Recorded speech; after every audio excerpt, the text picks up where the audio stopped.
కూటమి ప్రభుత్వానికి నమస్కారాలు. కూటమి ప్రభుత్వం మీరు చెప్తున్నారు 2 రోజుల నుంచి జగన్ గారు జీవో మీద సైన్ చేయలేదు కాబట్టి మీకు ఎటువంటి వేతనాలు వేసే ఆలోచనలో లేదు ఈ యొక్క ప్రభుత్వము అని అంటున్నారు. మరి వేసే ఆలోచనలో లేనప్పుడు ఇంతవరకు మమ్మల్ని సచివాలయాలకు ఎందుకు రప్పించుకున్నారు, ఎందుకు బిల్లులు పెడుతున్నాము అని మమ్మల్ని మభ్యపెట్టారు? అంటే మేమంతా తిక్క గొర్రెల్లాగా మీకు అందరికీ వాలంటీర్లు అందరూ అంతా తిక్క గొర్రెల్లాగా మీకు కనిపించారా ఇన్ని రోజులు? మీది 2023లోనే జీవో అయిపోయింది కాబట్టి మీరు సచివాలయాలకు రానవసరం లేదు అని ఎందుకు చెప్పలేకపోయారు? మీరు వచ్చినప్పుడే తెలిసి ఉంటుంది కదా, జీవో లేదు, జీవో మీద సంతకం పెట్టలేదు కాబట్టి మీరు విధులకు రానటువంటి అవసరం లేదు, సచివాలయాలకు వెళ్ళాల్సిన అవసరం లేదు అని చెప్పొచ్చు కదా. ఇన్నాళ్ళు దాచిపెట్టుకోవాల్సిన పని ఏముంది చెప్పండి. తర్వాత ఇంకొకటి, జీవో అతను ఆ యొక్క ముఖ్యమంత్రి గారు జీవో మీద సైన్ చేయలేదు, రైట్. తర్వాత మీరు 10,000 ఇవ్వాలి అంటే ఒక కొత్త జీవో తీసుకొని రావాలి కదా. మాకి కొత్త జీవో తీసుకొని రావాలంటే 10,000 జీవోని తీసుకొని వచ్చి సైన్ చేయాలి కదా. ఆ యొక్క పని మీదే కదా, మీ యొక్క ప్రభుత్వందే కదా. మీరు ఎందుకు సైన్ పెట్టడం లేదు అని అడుగుతున్నా. నిరుద్యోగులం 2,60,000 మందికి తను ఉపాధి కల్పిస్తే ఇప్పుడు 2,60,000 మందికి మీరు నిరుద్యోగం కల్పిస్తున్నారు. అతడు ఉద్యోగం కల్పించాడు, ఇతడు నిరుద్యోగం కల్పిస్తున్నాడు. 5,000 ఇచ్చారు, మీరు 10,000 ఇస్తా అని చెప్పేసి లాగేసుకుంటున్నాడు. 5,000 ఇచ్చాడు, 5,000 ఇచ్చి నోట్లో ముద్ద పెడుతుంటే 5,000 నీకు సరిపోవు, నేను 10,000 ఇస్తా అని చెప్పేసి గాలికి ఎగరేసుకొని తన్నినట్లు ఆకాశంలోకి గద్దెలకి ఎగిరిపోయినట్టు ఉంది మా యొక్క పరిస్థితి. చూసిన వాళ్ళంతా ఏమంటున్నారు, మీకు చాలా బాగా శాస్తి జరిగింది, గత ప్రభుత్వంలో అన్న 5,000 అన్న జీతం వచ్చేది, కానీ మీరు కావాలనే 10,000కు ఆశించి ఈ ప్రభుత్వాన్ని తెచ్చుకున్నారు. ఈ ప్రభుత్వం మీకు బాగా చేస్తుంది, తగిన శాస్తి చేసింది అని మేము ప్రజలతో కూడా బయట అనిపించుకుంటున్నాం. బయట పోతే మాకు మొఖాలు చెల్లట్లేదు. మీకు ఉద్యోగాలు లేవంటేనే ప్రతి ఒక్క అమ్మగారు అడుగుతారు, ప్రతి ఒక్క అయ్యగారు అడుగుతారు, ఏమంటే వాలంటరీవా నువ్వు, ఇంతకీ నీకు వాలంటరీకి ఉద్యోగం లేదంటనే, తీసేసినారంటనే. అంటే మా తలకాయలు ఎక్కడ పెట్టుకోవాలి? 5 సంవత్సరాలుగా చేసినాం, దీన్నే నమ్ముకొని బ్రతికినాం. ఒంటరి మహిళలు ఉన్నారు, వికలాంగులు ఉన్నారు, తర్వాత హ్యాండిక్యాప్స్ వికలాంగులు ఉన్నారు, తర్వాత యువకులు ఎంతోమంది నిరుద్యోగ యువకులు, డిగ్రీ చదివినటువంటి యువకులు కూడా ఉన్నారు దీంట్లోన. అందరూ మీ యొక్క కూటమి ప్రభుత్వాన్ని నమ్ముకొని 10,000 ఇస్తారు అని నమ్మి ఆశించి ఓటేసిన వాళ్ళు ఉన్నారు. మా యొక్క ఓటుని దుర్వినియోగపరుచుకున్నామని మాకు మేమే తలదించుకునేలాగా మీరు ఈరోజు చేస్తున్నారు. ఎన్నికలకు ముందు ఒక మాట, ఎన్నికల తర్వాత ఒక మాట. ఏరు దాటాక ఎల్లన్న, ఏరు దాటాక పోరా మల్లన్న అన్నట్టుంది మీ పని.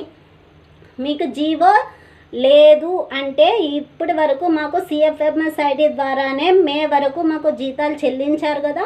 అంటే జనవరి 2023లోనే రద్దయింటే మరి ఇంతవరకు జగనన్న ఇంటిలో నుంచి తీసిచ్చాడా మాకు సొమ్ముని? 5,000 ప్రతి వాలంటరీకి లేదు కదా. ప్రభుత్వ ధనాన్నే ఖర్చు పెట్టింటాడు కదా.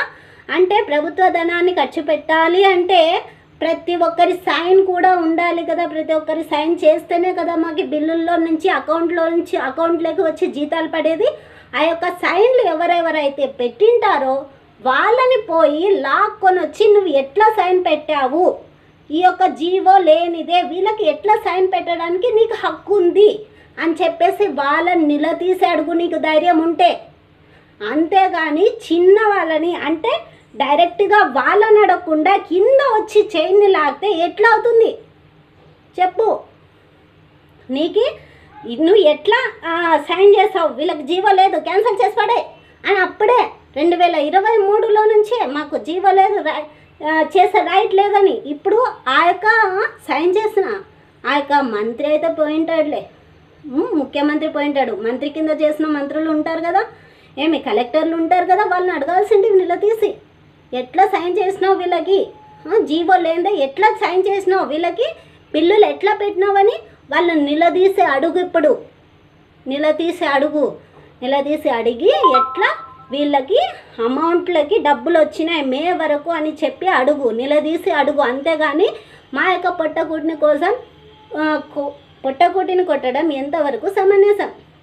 నెక్స్ట్ ఇంకోటి, పార్టీ కండువాల్లో జనసేన పార్టీ వాళ్ళు వచ్చేసి వైఎస్ఆర్సీపీ పార్టీ కండువా ఇట్లా కప్పేస్తే టకాని భుజం మీద చేసుకొని నా వాళ్ళే అని అంగీకరిస్తావు. మరి మేము ఏ పార్టీ కప్పుకోలేదు కాబట్టి ఒక కుండలాగా దొబ్బేస్తే ఎట్లుంటుంది? అంటే కండువాలు కప్పుకుంటే మీకు సమంజసం, కండువాలు కప్పుకోకపోతే ఒక మట్టి కుండతో సమానమా మేము? చెప్పు.